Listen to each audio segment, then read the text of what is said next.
took my family to a water park. It ruined our lives. Okay, buddy, we're right here. If you hurry, we can hit the wave pool before we go. I ruffled Will's hair, gave him a little push. He folded his arms, defiant. The racing slide.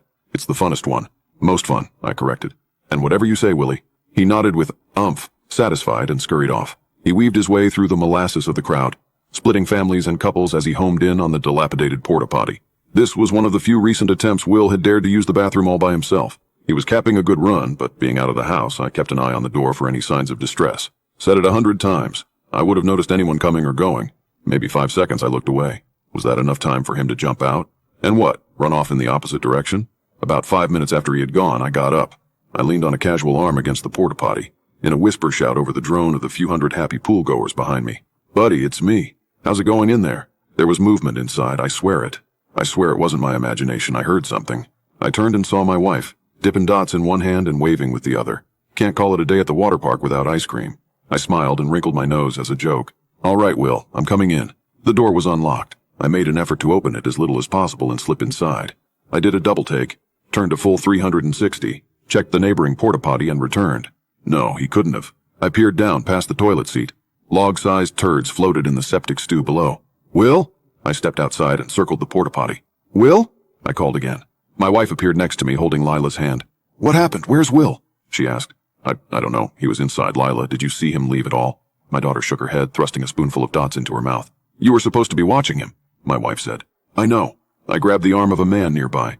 Excuse me, sir, did you see my son leave this porta-potty here?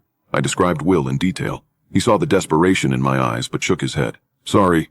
Try the lifeguard station. I'm sure this happens all the time. He wished us luck, and I thanked him. My wife was beginning to cry. She was starting to scare Lila. I ran ahead, cutting through one of the splash pads and hopping the fence to the lifeguard station. Oh, excuse me, sir. Some acne-riddled teenager with a red and white uniform stood up from behind the desk. My son, I can't find my son. Is there some announcement you can make, something? The teen closed his eyes. Yeah, give me 1 sec. I'm kinda new, so I think. I don't have a second. If you can't help, then get me a goddamn manager, I snarled. A petite girl, also in high school by the looks of it, turned the corner, oblivious to the nature of the conversation. Hey, you can't talk to him like that, she pouted. There's no need to be rude. I stabbed my finger at her, my temper at the end of its wick. I'll be as rude as I damn well like. Give me a fucking manager or I'll go back there and find one. The police were called. Primarily, for me. I was screaming, knocking things over, foaming at the mouth, my wife said. The cops said I would have to calm down or they'd handcuff me. They sent out an announcement over the park's PA system. William, your parents are looking for you at the lifeguard station.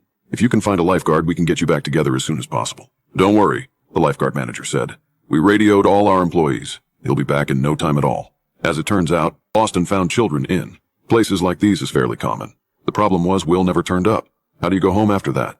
We stayed as long as we could, but it's not like we could sleep on the slides.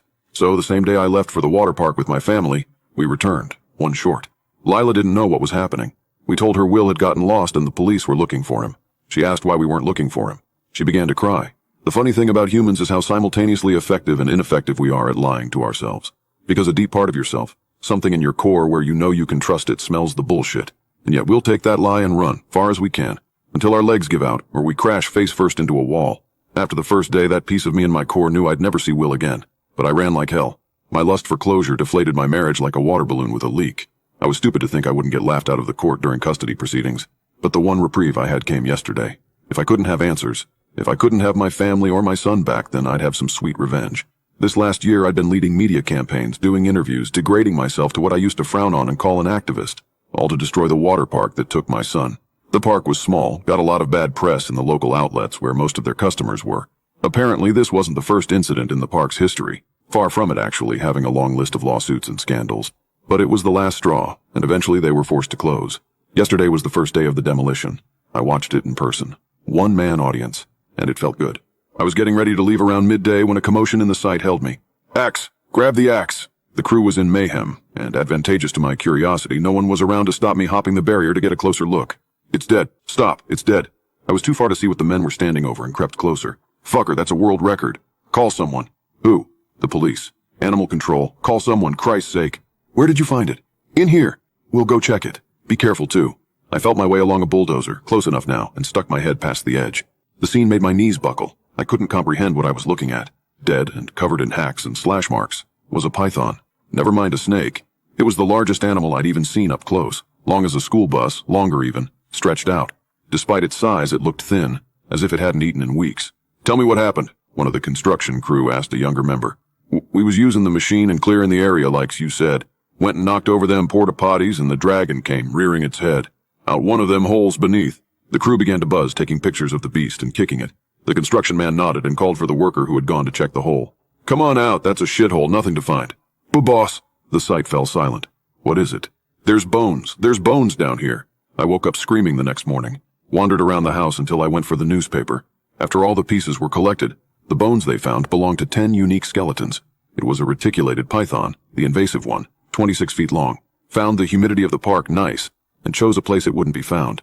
Headlined the local paper for a day before it was pulled. Previous owners of the park still had some influence in the area. And what did I get? Closure? I would have rather been buried with my unanswered questions.